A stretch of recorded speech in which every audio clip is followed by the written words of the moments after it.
girl in a turret, alone on the battlefield, not fragile, not cornered, but fierce, a weapon in motion. Her cannon roars, shredding the swarm into ash and fragments. Dash thrusters ignite, and she cuts across the field like lightning, intercepting every threat that dares approach her generators. The enemies do not stop. They arrive in waves, endless, gnashing, tearing. Yet she does not falter. Every choice is decisive. Every upgrade sharpens her into something more than human.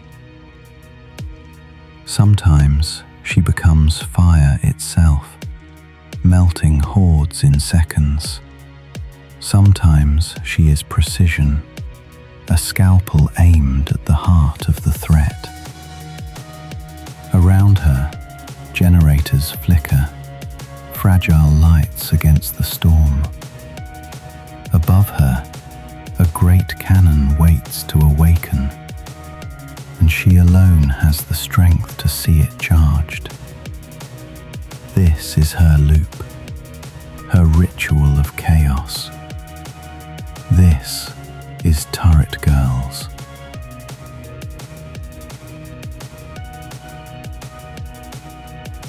At first, the chaos feels light. The opening waves give confidence, a false belief that survival will be simple. But the deeper you go, the longer the days stretch, the heavier the swarms become. What once seemed merciful reveals itself as merciless. And in time, the illusion breaks. This is not a gentle ritual. It is a storm that grows fiercer the longer you endure. This is tower defense with a cruel twist. You are the tower. No lines of fortifications, no static bastions. Just a single weapon, sprinting across the battlefield, asked to do the work of an army. Every second is a choice. Do you dash to defend one generator while another burns? Do you throw yourself into a swarm, knowing you will take damage, but buying time for a generator to survive? Sacrifice becomes the rhythm of play. Sometimes you surrender one to preserve three. Sometimes you endure by bleeding yourself. Each run begins with a question. What will you wield? Explosive fire to scatter the swarm, or precision shots, cutting down the deadliest threats before they ever touch your defenses. And between the storms, upgrades tempt you. Damage, defense, greed, expansion. Do you gamble on more generators to charge the great cannon faster? Or do you pour everything into survival now, hoping the present is enough? When the right selections align, the balance tips. Suddenly you are unstoppable, the swarm melting before you. Power feels intoxicating, but a single poor choice or a streak of bad luck, and the illusion shatters. Here the loop rewards the smart and punishes the careless. The loop is brutally simple. The day begins. The swarm arrives. You kill, you collect, you upgrade, and then you do it again. At first it feels mechanical, almost predictable, but repetition transforms into ritual. A cycle of tension and release, of of fragile calm between storms. There is something hypnotic about watching hordes collapse under fire. Something primal in the act of holding the line just long enough to see another dawn. Each generator that remains funnels energy into the main cannon. Each day survived brings you closer to its awakening. When the cannon is full, a boss awaits. Survive that clash, and you move on. Fail, and the cycle resets. Two paths to defeat. All generators destroyed, or your own health depleted. And health here is displayed in a way that will divide players. Every strike tears away not just strength, but clothing, until, at last, nothing remains. A mechanic some will find amusing, others distasteful.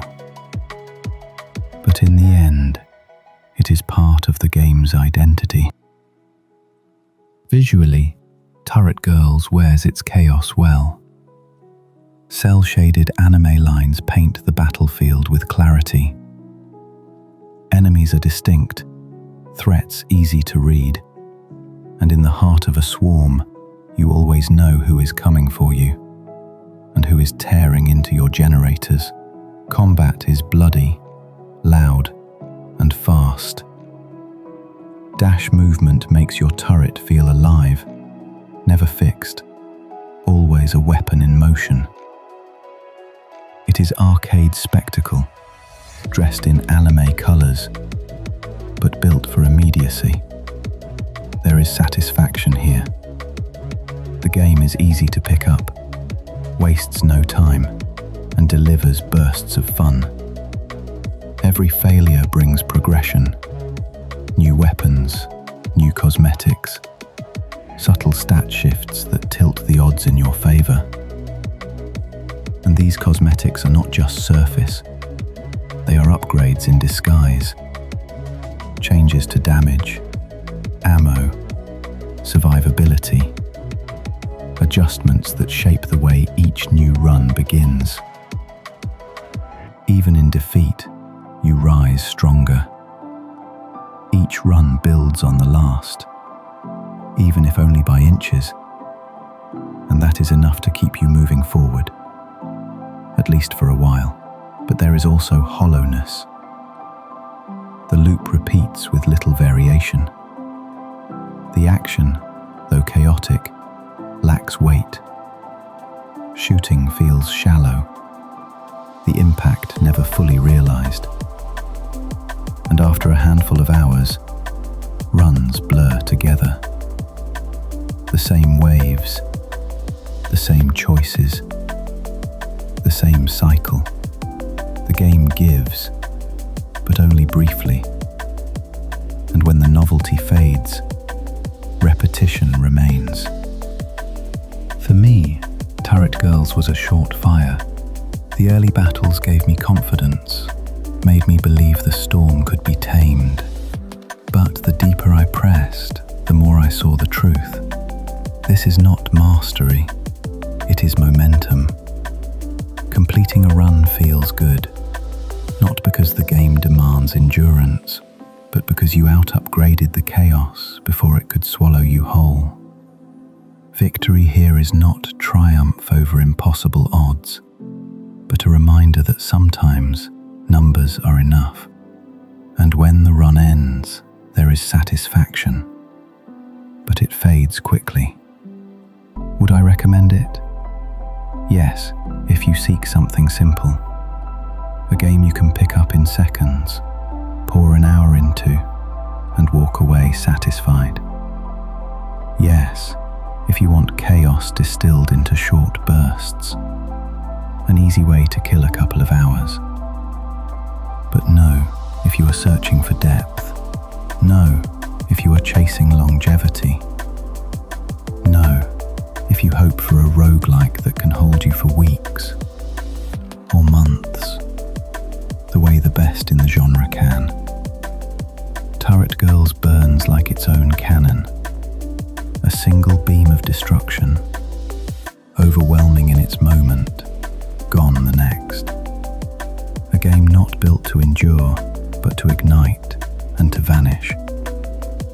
A fire that does not linger, but for a while lights the storm.